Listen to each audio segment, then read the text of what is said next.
Hello, hello, hello. How is everyone? Uh, I guess in one sense I'm late, but in the other sense I'm early. So I'll give everyone a moment. Ah,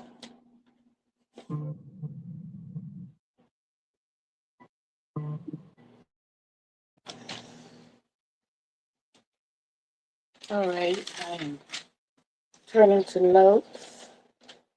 So you guys can see we have notes. Quite a lot. Yes, we do, we do, we do. I am so happy to see everyone today.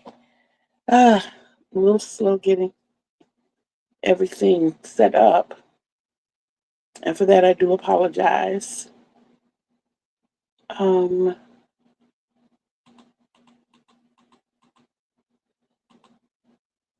there we go. That's the one. Okay.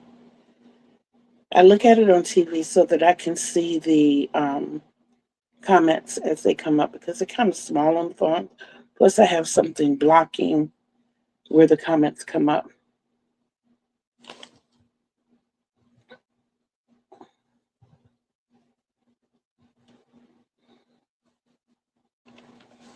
Still trying to get these little ponytails right. Okay. I think we're straight now. All right. So, hello, everybody.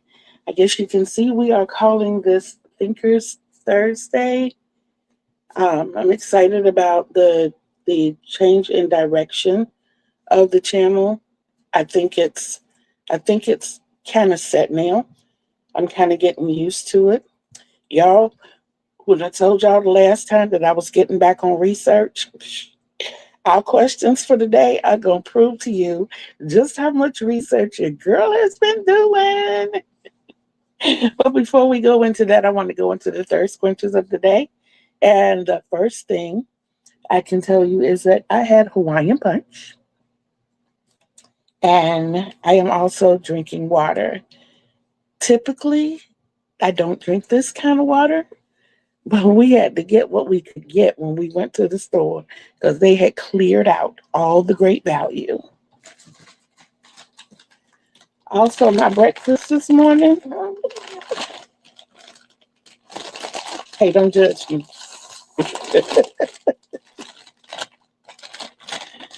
But I'm going to try not to eat those too much while we're here because they do have a little crunch factor going on. I'm excited about today. I am. Our subscriber count is up to 474. Yay, us! Our viewing hours are up to 1,751.4, I believe. Um, it might be a little higher because I know that a couple of videos have been watched since I checked that, and not by me. Do I watch my own videos? Yes, I do. Yes, I do. Is that being vain? No, it's not. I want to see how I can improve. I think being a content creator is not easy.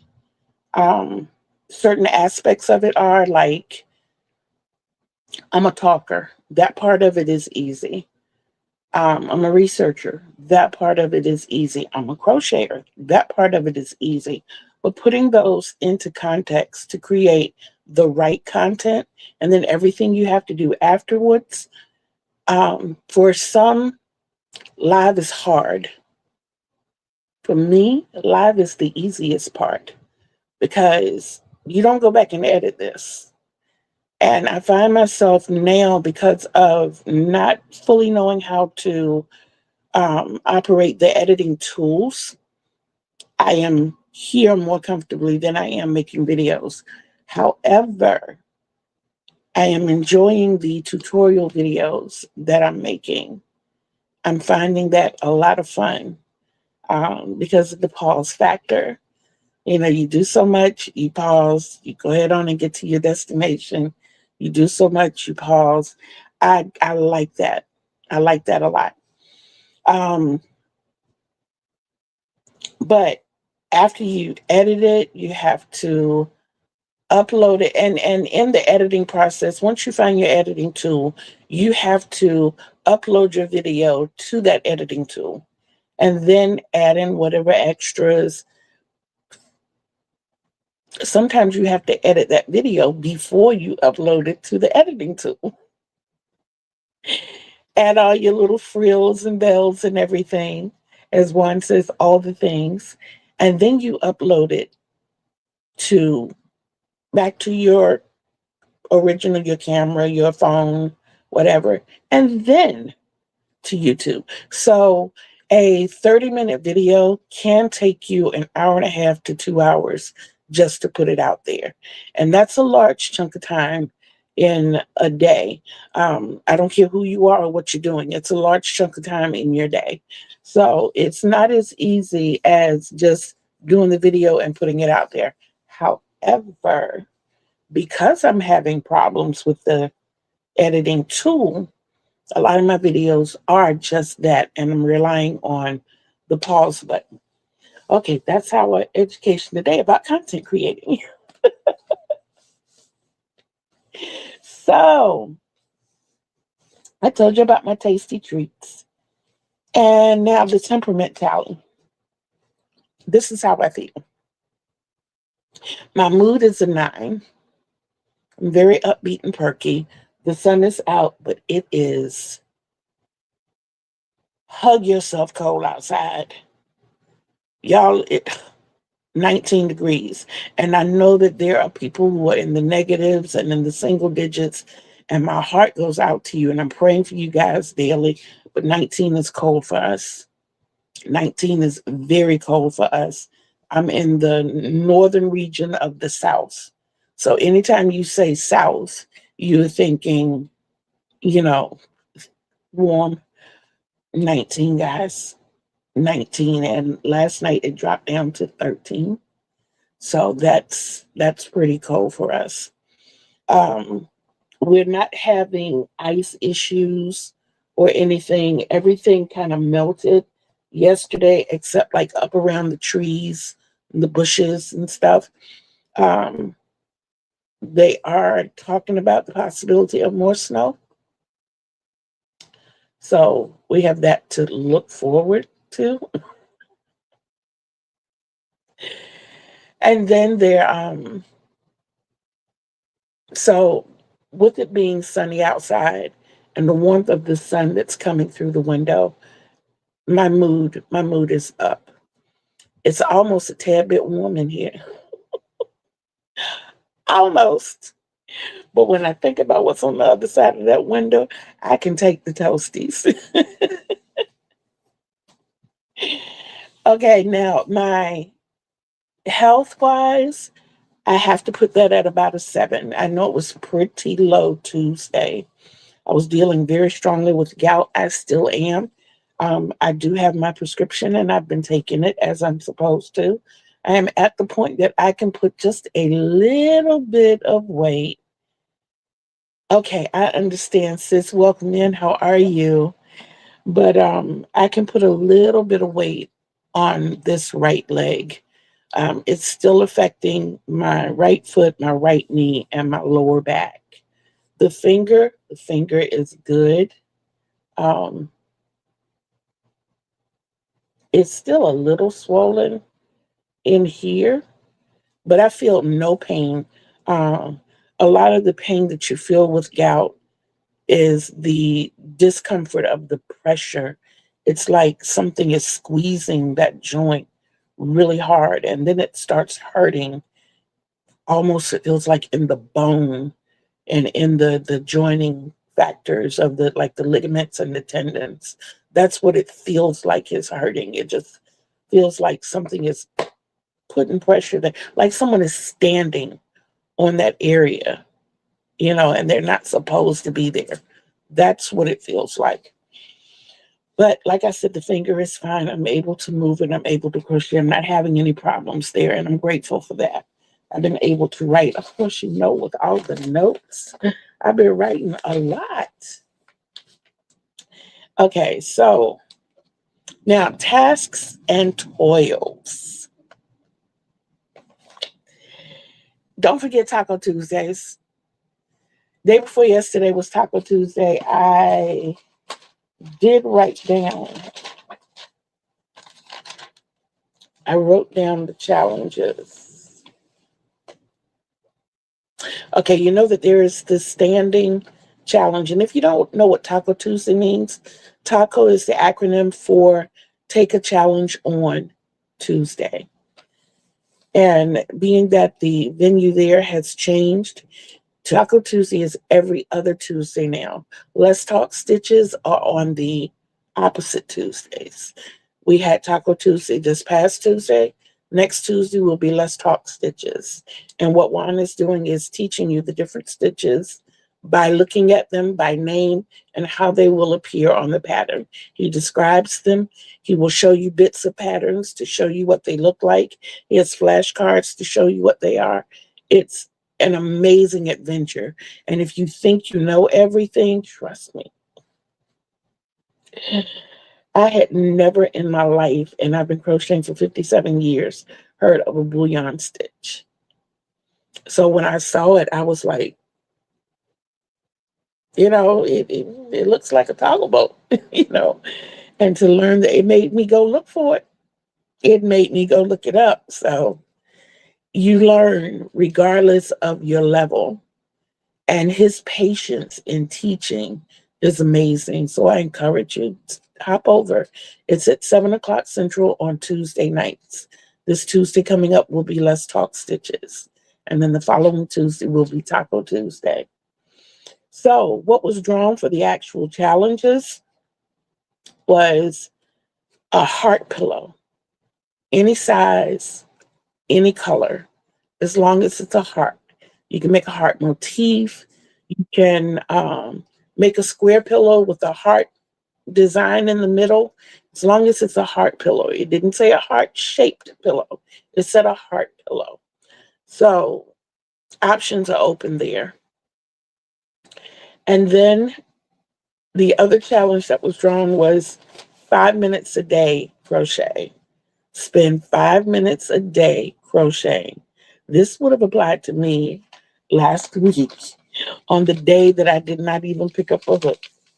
So, but normally outside of that, I got that challenge lit. I crochet hours a day. I crochet, oh my goodness. On my worst days, I would say probably 5 hours a day. But on my better days, like maybe yesterday and the day before, anywhere from 10 to 13 hours. And that's doing everything else I have to do. So because the 5 minutes a day crochet didn't seem like much of a challenge, Juan went for one more. He used the viewer's choice, and we decided on the placemat set. There are no restrictions there. It just has to be the size of a placemat. It can be any shape. They even threw out freeform. So any color, any thickness, as long as it's a placemat, you should be able to sit your plate or whatever you want to sit on it. And it has to be 2 or more.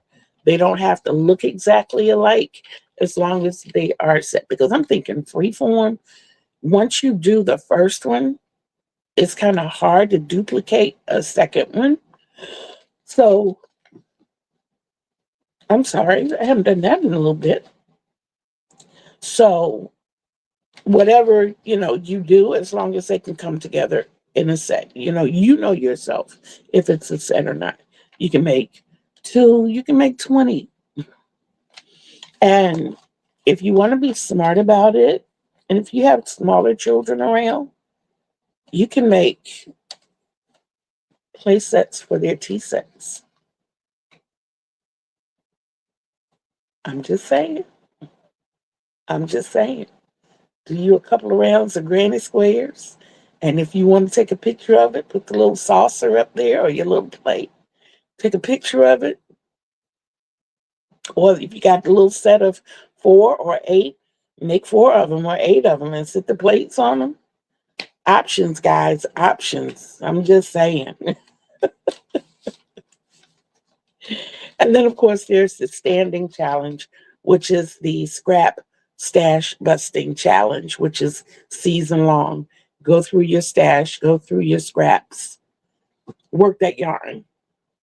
So I have the standing challenge down. I'm amazed at how much of my scrap yarn that I've gone through. I think I showed you the last time where I had this down to 3 skeins. I've since gone through my other scraps and I refilled everything yesterday. So this is now full again. And instead of a lot of the balls, I think this was the last of the little balls and pieces of skeins. What I have left is cakes and the Dollar Tree yarn. So I'm going through my small cakes now and starting to fill up from there. So I'm excited about that, guys. I am. I have been a crochet diva for the past few days, and I'm only going to show you one item, and that's because I wanted to have it finished yesterday, but I was having trouble with the border last night. I'm not, if there's anything that I get hung up on, it's the borders. I don't particularly care for borders, but my January square blanket, like I said, I was hoping to have it finished last night.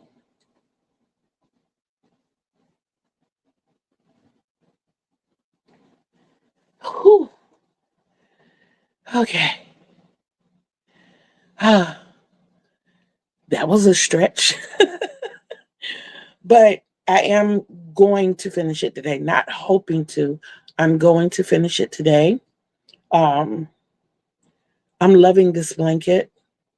I really am. I have not measured it. I do know, we do know that it's at least 49 by 49 because I chose to do the 49 7-inch squares.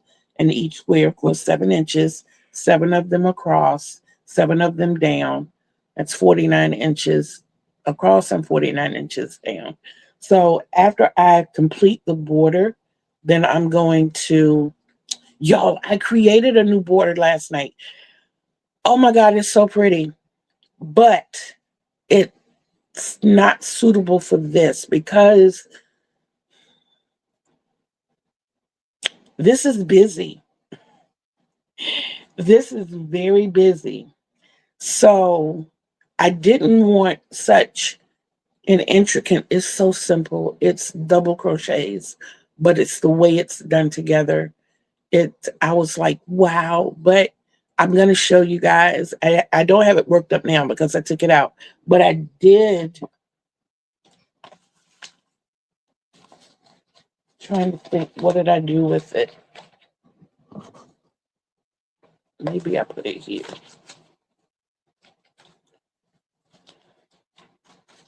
I was trying to think if I drew the pattern out. I know I drew the pattern out.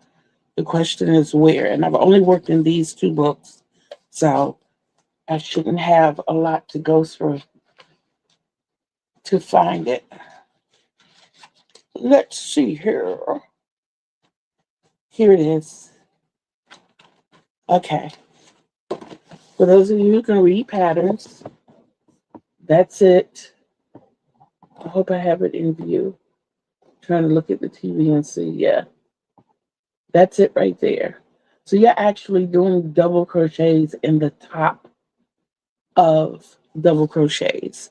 And it makes this really pretty arch at the top. But there's this big open space at the bottom. And it looks like the 2 double crochets at the bottom almost look like fence posts. But I don't know what you call that arch at the top, maybe archways or something like that, but it's really neat. And I'm glad that I drew it out this way instead of doing it in words because, thank you, Juan, but this looks much, to look at this, I know exactly what I did. That's why I say the Let's Talk Stitches is so good It is so good. Right now, this is the border that I'm working on. I decided to go simple. I have to go back a few stitches. But all I'm doing, I'm going to do 8 double crochet in the corner. And then on this row, what I did was half double crochet, chain 2, half double crochet, chain 2. So I'm going to do 8 in the corner, and then I'm going to do 3 half double crochets all the way around. I'm sorry, 3 single crochets. This is double crochet. These are single crochet. So I'm just going to do that all the way around. I'm going to keep it simple, like I said, because this blanket is really, really busy. And I don't want to take away from the beauty and the busyness. And I don't want to make it complicated looking. So I think that's one of the reasons that I really don't care for borders, because I think of a border and I want to do that border while I'm thinking about it. But this time I intentionally stood back and looked at it and I was like, that's a bit too much. So I think the fact that after, and knowing that I'm a designer, I'm a creator, to have to add that element of thought, sometimes it's like, this is thinking too much. This is way too much thinking. I don't want to think that bad. So that's all about your Taco Tuesday. Please don't forget, I did not put links in the description, but I did put everybody's name, and you can find them by their name. I put their channel names. So don't forget the Stitcherhood blankets, which are queen size blankets that will be donated to a DV shelter in Dallas, Texas. You can go to Camille's Creation and find out all about that. She has one live that she did that explains everything, but if you go to her playlist, they are titled, so you know which one to go to. And then there's my lovely Carpenter's wheel. Guys, every time my grandkids come in and look at this picture that I had to color myself, every time they come in and they see this, they get me more excited to get it done. There are 5 different color patterns that you have to do. I've done 2 of them. I did the all yellow and I did my yellow and red. What I have left to do is my yellow and blue and my blue and red and the red. So I've done 20 of the squares.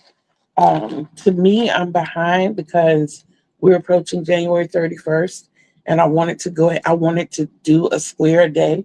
But after I finish this today, because it will be finished today, I'm going to work on the Carpenter's wheel because I want to try to get caught up. Guys, what I have found an easy thing to go to in using up your scrap yarn, if you have enough, make corner to corner squares. If you're comfortable doing the corner to corner, make corner to corner squares. And you can do those just like I did this other blanket. These work so well. My squares are 11 by 11. I want 11 across and 11 up. And that's 11 clusters across and 11 clusters up. And I can't wait to put them together. I was thinking about putting a border around each one and putting it together, kind of like I was doing the half double crochet and the thermal. But I think I want to kind of just do this one as it comes. I'm kind of putting them in the pile as I make them. And I think I'm interested in seeing how that's going to work out. Now, if the colors get too crazy, so far I have not duplicated any colors, but I'm pretty sure I will somewhere along the line. If they get too crazy looking together, or if I have 2 colors together, then I'll move that color to the end and work it in as I go. I'm pretty sure that might happen somewhere down the line. Just a suggestion. And then also there's the, oh, I'm sorry, the Carpenter's Wheel you can find at Yes Michelle Crochets. Michelle recently put out another audio video from her Audio Accessibles channel. Guys, it's really good. It's really good. I found it relaxing because of the photo journey or the backdrop even. It's like, with it being so cold outside right now, it's this beautiful armchair in front of a fireplace and this wide open paned window with a snow scene outside. And it's just so comfy and cozy looking. It really is. It's kind of like it warms your spirit. The music is really nice and mellow, and it's something to crochet to. It really, really is. So you might want to check those two out, the Carpenter's Wheel and the audio. I forgot the name of that one. I've looked at it twice, but I've forgotten the name of it. And then the Make Nine. And what she does every year is pick 9 projects that she wants to make. And she'll show you those 9 projects. And then she'll show you her progress as she's making them. You can, my take is that you can either work the 9 that she has chosen, or you can pick 9 of your own. And there's something to shoot for the year. You know, and I think that for people who, I'm not going to say lose their crojo, but can't decide what they want to do next, to have a plan in action, I think that's a pretty good way to go. You're not overwhelming yourself by saying, I want to do this every month. I want to do, like I had the washcloth challenge, or the small pillow challenge, those types of things. You're not committing yourself to getting this done in this amount of time. You're giving yourself a whole year to get these 9 projects done. They can be large projects.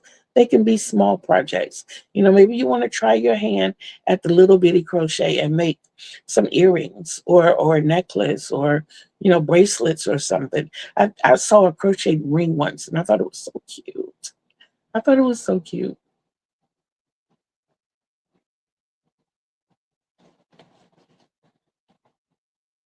This water is not the best. It's not. It has a horrible aftertaste. Ooh, that's just my taste buds. Okay, so now for my favorite part of the day. Let me tell you this first. You know, I have to have a tale for you.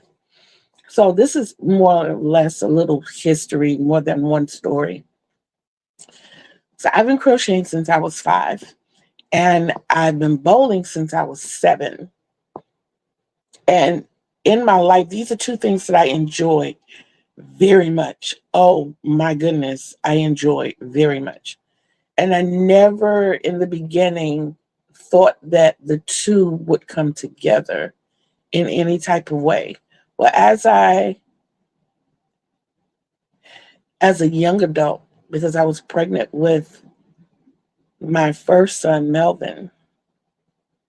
So this was in 85, 86. I was bowling. Used to get all kinds of jokes because I'm out here. You know, and at the time I was 10-pin bowling, which is the bowling most people are familiar with. I didn't even know anything about duck pin bowling at that time. But so my ball was a 16-pounder, which was kind of heavy for females. But I'm a strong bowler. And we were bowling at the shipyard. Yeah, the deck. And I was bored. They wouldn't let me keep score because I couldn't get close enough to the scoring table. Everybody felt like they had to help me, you know, in between getting back up to the table and going down to the lanes. And I was, it sounds kind of harsh, but I was getting kind of tired of the pampering. So I decided to make myself busy. And I took my crocheting with me one day. My mother was not happy until she saw how everybody responded to it. And the fact that they would come, and I took something simple. It was something in a granny square. I think I was making a big granny square blanket or lap throw or something like that. And it was something where I didn't have to count. So I didn't mind the questions. I didn't mind the conversations. But it worked. It worked. And it got to the point where I can't bowl unless I crochet. I can't bowl unless I crochet. When I was introduced to duck pin bowling, being that it was different, I didn't take my crocheting in the beginning. But then when I started taking it, I realized I was bowling better because it kept me relaxed. It kept me, uh, it kept me calm. So that's my bowling and crochet story. Okay, so what I have for you all today, and I see that everybody, is kind of busy. What I'll do is throw these questions out here, and I'll just give you the history part of it first, and then we'll just cut it kind of short. Okay, the first question is, when did crocheting originate, or where did crocheting originate? It's not perfectly documented exactly when or where it first originated. It kind of arrived quietly.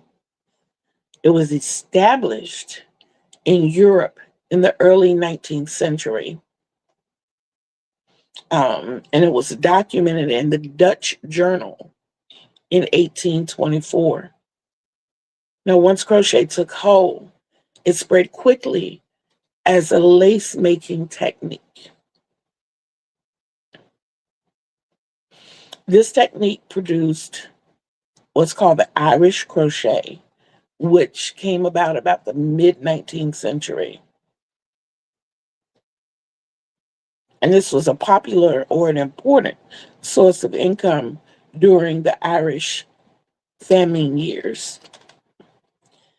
Now, crochet became firmly established in the late 1800s to the early 1900s as a practical household skill and a decorative art. So that's where I got that so far. I only used one source for this because I didn't want to get really, really into depth.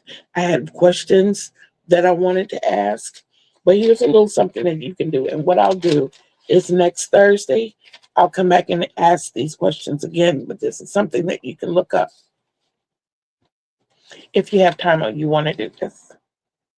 What I'll be asking is, how many different yarn weights are there? How many different yarn weights are there out there that we recognize as yarn weights? And you might want to look into what they are and what they're called and that kind of stuff. I think I might even go back in and look up the wraps per inch. I'm just saying, all of these things you can look up. I also want you to tell me what the most popular crochet hook is to date. The most popular crochet hook size there is to date. And what are the common hook sizes? Not talking about the steel hooks. I'm talking about the other hooks.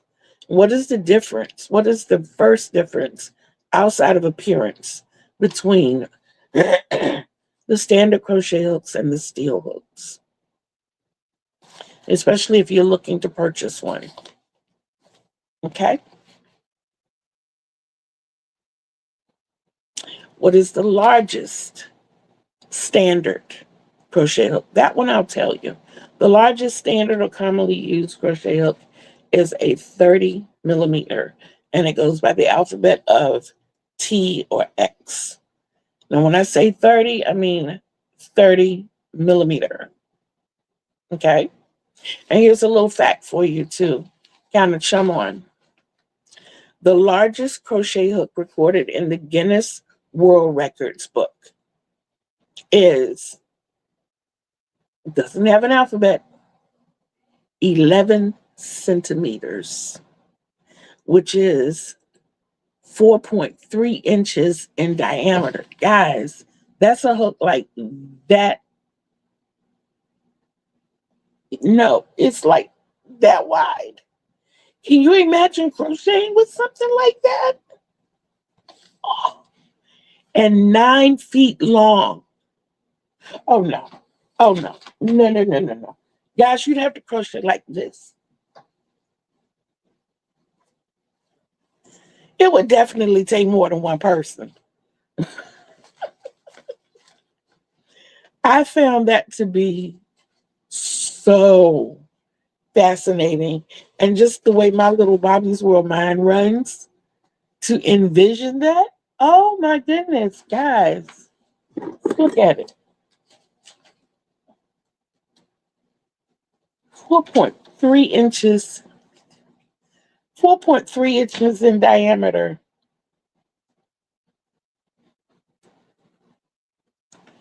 That's that big. Guys, that's a grapefruit. That's, well, not today. They don't even come that big anymore. That's a baby watermelon. That is a baby watermelon. Oh my goodness. Mm, mm, mm. I got my tape measure all twisted. Sorry. Yes, and then 9 feet long. Think of your bed and add 3 feet to it. Most beds are, well, yeah, well, add 2.5 to 3 feet to it. I know my bed is 6 feet long. So, and add 3 feet to that. That's my room. That's the little nook in my room. The little nook where my bed sits. That's that. It's that whole. I couldn't work on anything out of my living room. Maybe yes. Yeah. I could definitely work out there with it. But that's an outside thing. But they say that that's used basically on things like special woods or like rope. You know, those really large fibers. So I meant to tell you all, please tell my daughter good luck. Have a great day. She's starting her job today. I'm so excited for her. I really, really am. Okay, so that is all that I have for you today. Please don't forget to go check out those channels. Um, and don't forget to stay warm, stay safe. Know that I love you. And please love yourself. Please love yourself. Know that self-love is the best love because you can't love others the way they deserve to be loved unless you first love yourself the way you deserve to be loved. And you deserve the best. You are worthy. You are beautiful and you are enough. So until we see each other again on these YouTube streets, peace out, everybody. And I love you.